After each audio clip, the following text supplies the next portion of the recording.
দেখুন, আমাদের কাছে খবর আসে যে একজন প্রতারক, সে দিলীপ সাহা অফিসার এই নামে সে একটা পেজ খুলেছে, কর্মবার্তা, ফেসবুকে কর্মবার্তা। এই পেজের মাধ্যমে যারা যারা ওর সাথে যোগাযোগ করছে, সে চাকরি পাইয়ে দেবার কথা বলে হ্যাঁ অনেকের কাছ থেকে টাকা হাতিয়ে নিয়েছে। এরকম একটা বিষয় হচ্ছে, চাকরি দেওয়ার নাম করে 8.5 লাখ টাকা, 8.5 লাখ টাকা নিয়েছে।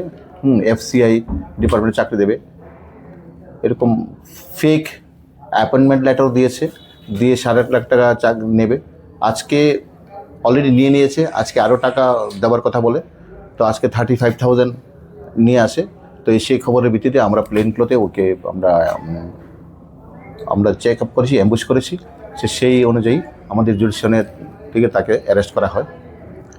পরবর্তী সময় দেখছি, ওর মোবাইল চেক করে দেখেছি আরও অনেক সেম ওর মোবাইলে অনেক appointment letter, fake appointment letter বানানো রয়েছে তাকে, এবং আরও অনেকের কাছ থেকে সে টাকা নিয়েছে।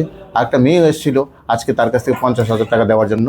হ্যাঁ, আমার তার ফোনে ফোন এসেছিলো, যখন ফোন এসেছিলো আমরা তাকে বলেছি তুমি কাকে, হ্যাঁ এমন আমরা তো টাকা নিয়ে এসেছি। তারপর বলে দিয়েছিলাম দেখো যাকে টাকা দেবে সে চিটার্স, তুমি থানাতে চলে আসো, থানাতে চলে এসে তুমি আইডেন্টিফাই করো। দেখে ওকে হাওমা করে চিৎকার করছে, স্যার হ্যাঁ গরিব মানুষ, অনেক কষ্ট থাকে। হ্যাঁ, ওকে আজকে মরচুমনির দিক থেকে সে এসেছিল। সে সবার কাছে তার ফেসবুক থেকে আরম্ভ করে দিলীপ সাহা, তারা সবাই তাকে দিলীপ স্যার বললে। তার থেকে স্যার তার ডকুমেন্ট নিয়েছি, ডকুমেন্ট চেক করে দেখেছি তার নাম তাজউদ্দিন আলী, বাড়ি হলো পশ্চিমবঙ্গের কুচবিহার।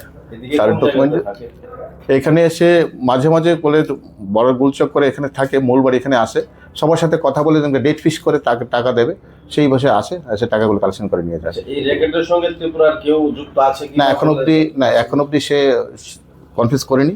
তো আমরা ব্যাপারটা বাকিটা পুরো খতিয়ে নিচ্ছি, দেখছি আমরা অ্যাকর্ডিংলি আইনানুগতভাবে একটা কেস নেওয়া হবে, যেখানে কিন্তু বিভিন্ন সময় বিভিন্ন ডিফারেন্ট জায়গাতে টাকা দিয়েছে। তো তাদের সাথে আমরা কথা বলেছি, প্রথম যেখানে হবে এই চারটাকে প্লেস অফ অকারেন্স ধরবো, কনসার্ন পুলিশ স্টেশনে কেসটা যাবে। তো পরবর্তী ইনভেস্টিগেশনে আমরা